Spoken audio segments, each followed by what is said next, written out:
Hello students, जो बच्चे IIT JEE mains की प्रिपरेशन कर रहे हैं उनके लिए एक बहुत ही बड़ी खुशखबरी है। अनअकैडमी आप सभी के लिए लेकर आए student JEE mains super 30 get exam ready for JEE main 2021। आगे क्या स्टूडेंट वो मैं आपको बताने वाला हूं। Attempt it live every Friday to Sunday 10 बजे, मतलब आप फ्राइडे से लेकर संडे तक 10 बजे लाइव क्लास इनके अटेंड कर सकते हो। 30 टेस्ट होंगे, 10 ईच सब्जेक्ट, 30 टेस्ट होंगे और हर एक सब्जेक्ट के कितने होंगे 10 PCM के।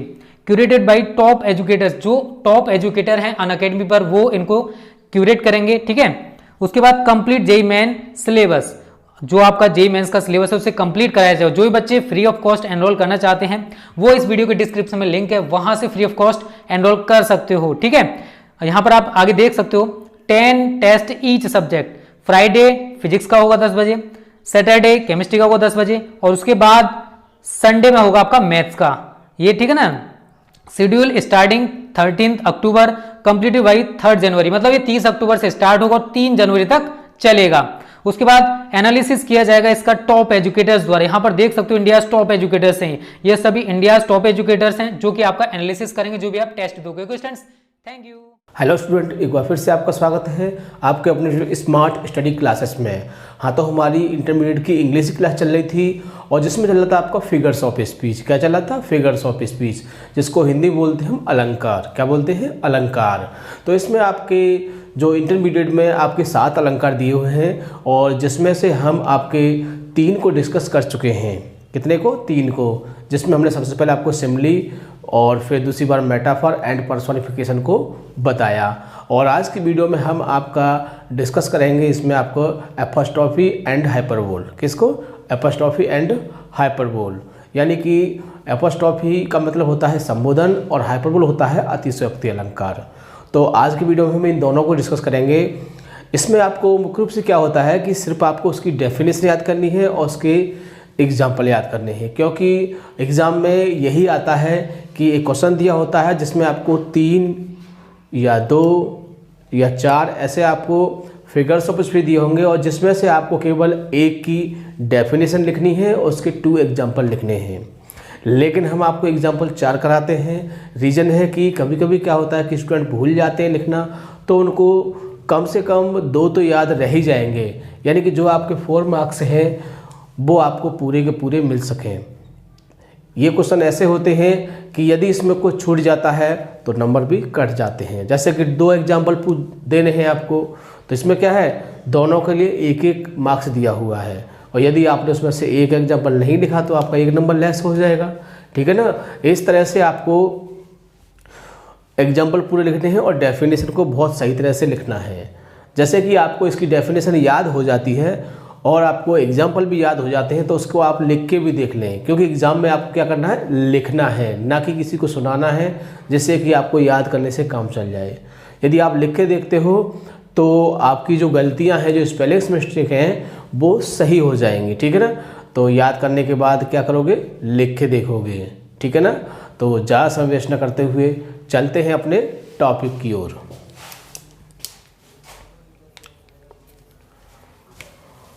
क्लास 12 फिगर्स ऑफ स्पीच, यानी कि आज की वीडियो में हम फिगर्स ऑफ स्पीच को डिस्कस करेंगे और जिसको हिंदी बोलते हैं अलंकार। ये आपके 4 मार्क्स के आते हैं। कितने आते हैं? 4 नंबर के आते हैं, जिसके लिए ये क्वेश्चन होता है।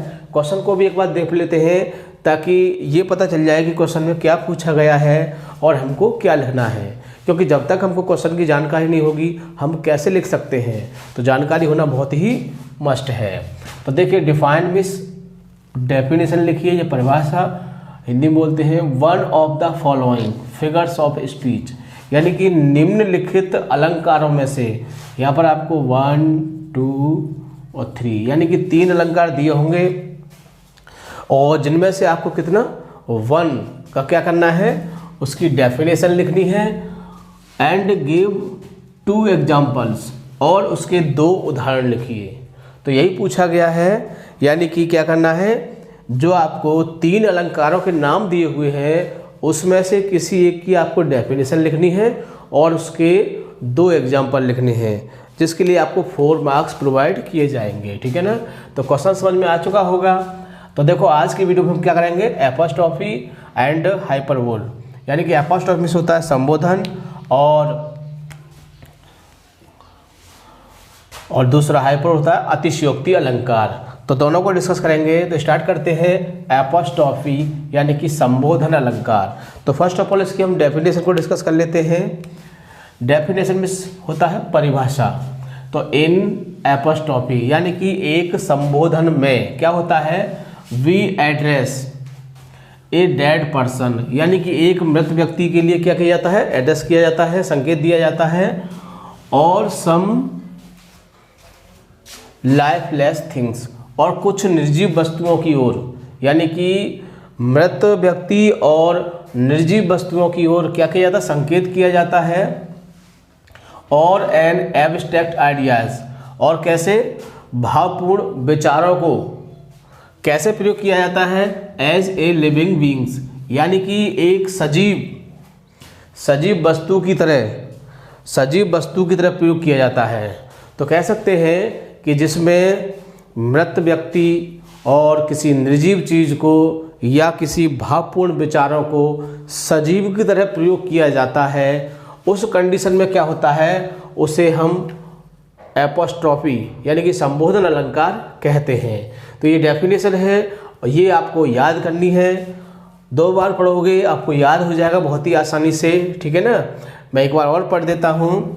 तो in apostrophe we addresses a dead person और सम लाइफलेस थिंग्स और an abstract ideas as a living beings. तो आपको इसको याद करना है और इसको लिख के भी देखना है। अब बात आती है एग्जाम्पल की। हम आपको बता चुके हैं एग्जाम्पल आपको बहुत ही अच्छी तरह से याद करना है। और हमने देखो 1 2 3 4 कितने एग्जाम्पल लिए, 4 लिए हैं। एग्जाम में कितने लिखने हैं आपको, 2 लिखने हैं, केवल आपको 2 लिखने हैं। लेकिन हमने 4 क्यों लिए हैं, हम आपको पहले बता चुके हैं कि अक्सर स्टूडेंट क्या होते हैं, भूल जाते हैं तो दिक्कत होती है। तो अगर मैं आप एक भी भूल गए, अगर हम 2 लिखवाते हैं भूल जाते हो तो क्या होता है, लॉस होता नहीं होता, मार्क्स कम हो जाते। इसलिए यदि आप 4 याद करोगे तो ऐसा नहीं हो सकता है कि आप 4 में से 3 भूल जाएं, ऐसा नहीं हो सकता है। 1 भूल जाओगे, 2 भूल जाओगे, ठीक है, कोई बात नहीं। तो देख लेते हैं इनको। ओ कैप्टन यानी अरे कैप्टन, माई कैप्टन मेरे कप्तान, अरे कप्तान मेरे कप्तान, our fearful trip is done, यानी तुम्हारी जो भयानक यात्रा थी वो पूरी हो गई है। इसमें यानी कि अब्राहम लिंकन के बारे में बताया है, ये एक पोएम से लिया है, लेकिन हम इतना गहराई में नहीं जाएंगे। हमें तो क्या देखना है, सिर्फ एग्जाम्पल को ही देखना है। तो captain my captain our fearful trip is done. Second पर है O death where is thy sting, अरे मृत्यु तुम कहाँ पर रुको हुई हो, कहाँ पर बैठी हुई हो। आगे देख लेते हैं। O Julius Caesar thou art mighty yet, यानी कि अरे जूलियस सीजर तुम अब भी इतने शक्तिशाली हो, यानी कि इसमें जूलियस सीजर के बारे में बताया गया है। जूलियस सीजर एक आपका नाटक था, जैसे आपका मर्चेंट ऑफ वेनिस है, तो मर्चेंट ऑफ वेनिस से पहले जूलियस सीजर चलता था, जिसको हटा दिया गया, उसकी जगह मर्चेंट ऑफ वेनिस आ गया। इसमें भी बहुत अच्छी ड्रामा था ये भी, और इस ड्रामा में भी बहुत अच्छी तरह से वर्णन किया गया था। तो ओ जूलियस सीजर, ये देखो ये चिन्ह ओ, इनका बड़ा अच्छी तरह से ध्यान रखोगे। और देखो ये एक पहचान भी होती है संबोधन की, कि जब एक क्वेश्चन पहले वैसा आता था जिसमें कि छांटने को आते थे, बहुत सारे एग्जाम्पल दिए होते थे और इसमें से पूछा जाता था कि बताइए इसमें कौन से अलंकार हैं, है ना। तो उस कंडीशन में क्या होता था, तो इनकी पहचान बहुत ज़रूरी थी, यानी जब तक आपको पहचान में नहीं आएगा आप उसको कर नहीं सकते हैं। तो जैसे कि हम कह सकते हैं इसमें ओ आए, ये चिन्ह आए, ओ आए, ये साइन आए ओ, तो इससे आप क्या होता था कि हम संबोधन को बहुत ही आसानी से पहचान लेते थे। और तो ये ट्रिक बनाई जाती थी ताकि जो एग्ज़ाम में गलती ना हो, है ना। तो इसको आपको अच्छी तरह से ध्यान रखना है। हो सकता है कि आपके एग्ज़ाम में भी आ जाए तो फिर क्या करोगे आप, दिक्कत हो जाएगी। तो हम आपको पहचान भी बहुत ज़रूरी है। हमने देखो सिमिली में बताया था, आपको मेटाफर में बताया, पर्सोनिफिकेशन में बताया, इसमें मैंने आपको ये पहचान बताई है जिससे कि आप इसको पहचान सकते हैं, ठीक है। ओ ग्रेबो वेयर इज दाई विक्ट्री। तो ये 4 एग्जाम्पल है और इसमें से आपको 2 एग्जाम्पल तो याद रखने ही हैं। आगे देखिए 5 पर है आपका हाइपरबोल, यानी कि अतिशयोक्ति अलंकार। ये ऐसा अलंकार है जिसमें क्या होता है कि इन हाइपरबोल यानी कि अतिशयोक्ति अलंकार में क्या होता है, द थिंग्स आर शोन, यानी जो वस्तु होती है उन्हें दिखाया जाता है, एज ग्रेटर, बहुत ज़्यादा बड़ा दिखाया जाता है, और लेस, या बहुत ज़्यादा छोटा दिखाया जाता है। यानी कि हाइपरबोल जो अलंकार है उसमें वस्तुओं को बहुत ज़्यादा बड़ा दिखाया जाता है या बहुत ज़्यादा छोटा दिखाया जाता है। बेटर, या तो बहुत अच्छा दिखाया जाएगा, और रोज, बोर्स, या बहुत बुरा दिखाया जाएगा। यानी कि या तो बहुत बड़ा या बहुत छोटा या बहुत अच्छा या बहुत बुरा।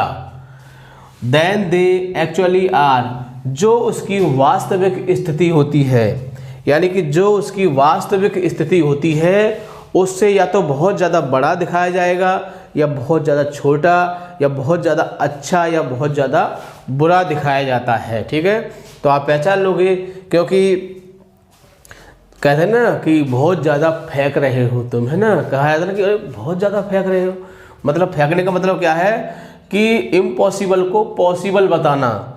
तो इसमें यही बताया जाता है इस अलंकार में कि जो चीज़ इम्पॉसिबल है उसको पॉसिबल कह के बताया जाता है। ठीक है, तो इससे आप पहचान सकते हो, बट आपको तो इसकी डेफिनेशन याद करनी है, 2 बार पढ़ोगे बहुत ही अच्छी तरह से याद हो जाएगी। इसके एग्जाम्पल भी देख लेते हैं। देखिए 10,000, 10 में होता है 10,000 में 1000 होता है, 10,000 को 100 आई एट ए ग्लांस, यानी कि उसने 10,000 को देखा, आई एट ए ग्लांस, और उसे एक बार में ही निगल गया।